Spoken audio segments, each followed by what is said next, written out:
Pas évident d'ailleurs de trouver la perle rare pour étoffer un contingent. Engager un mercenaire se limite souvent à une loterie, mais il y a tout de même des trucs pour ne pas être trop à côté de sa cible. C'est une enquête qui a été réalisée par Thérèse Untersander.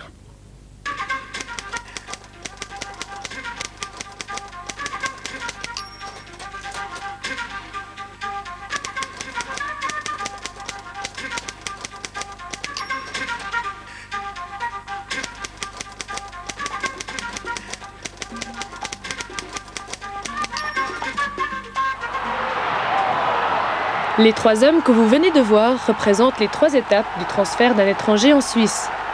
Mais un Petterino Mellin, un Dubé, un Soulander ou encore un Boenos, ça se trouve pas tous les jours. Quels sont donc les tout premiers contacts entre un club et un joueur?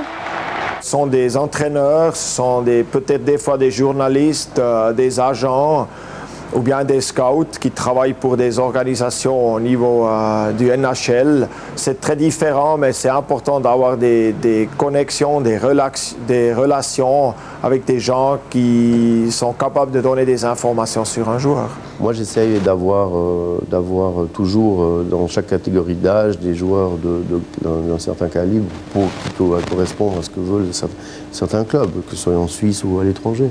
Qu'est-ce qu'on a fait, moi et ma femme? On a envoyé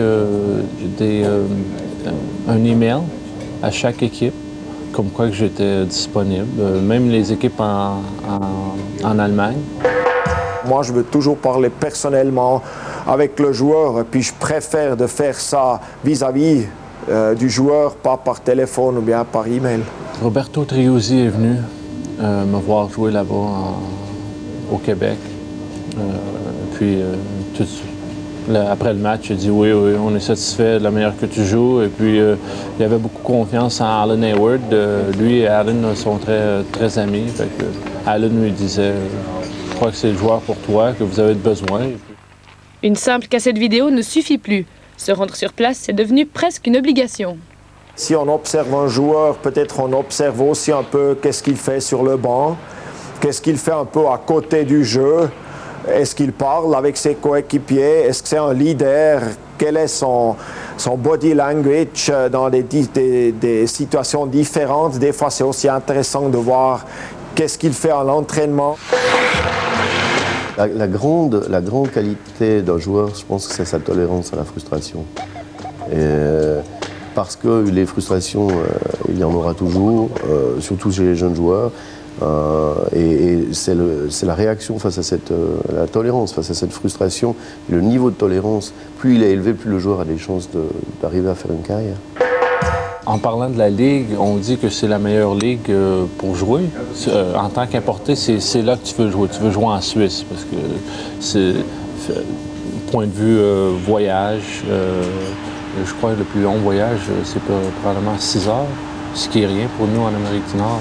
On fait des 10-15 heures là-bas en autobus pour aller jouer des matchs, puis on revient le lendemain pour en jouer un autre à la maison. Eh bien, moi, le championnat suisse, je leur explique, c'est une forme de jeu de hockey qui est tellement particulière en Suisse, où il n'y a quasiment pas de contact physique, où, contrairement à l'Allemagne ou aux pays scandinaves, et on y joue une forme de hockey qui est quand même je dis, très spéciale, et où les joueurs qui sont des bons patineurs et des bons techniciens ont beaucoup plus de chances de pouvoir s'affirmer que des joueurs qui sont peut-être plus physiques ou plus axés sur le jeu corporel. Et maintenant du concret. De quoi parlent ces fameux contrats? Par exemple, on parle de choses comme les assurances, comme l'école pour les enfants, comme le nombre de pièces dans l'appartement, une laveuse, sécheuse dans l'appartement, des petits détails comme ça, une antenne satellite ou des choses. C'est clair que les demandes et les formulations sont très diverses. J'ai signé pour une saison avec Berne. Je crois qu'ils sont satisfaits avec ce que j'ai fait pour l'instant, puis en espérant qu'ils vont rester satisfaits pour une longue période de temps.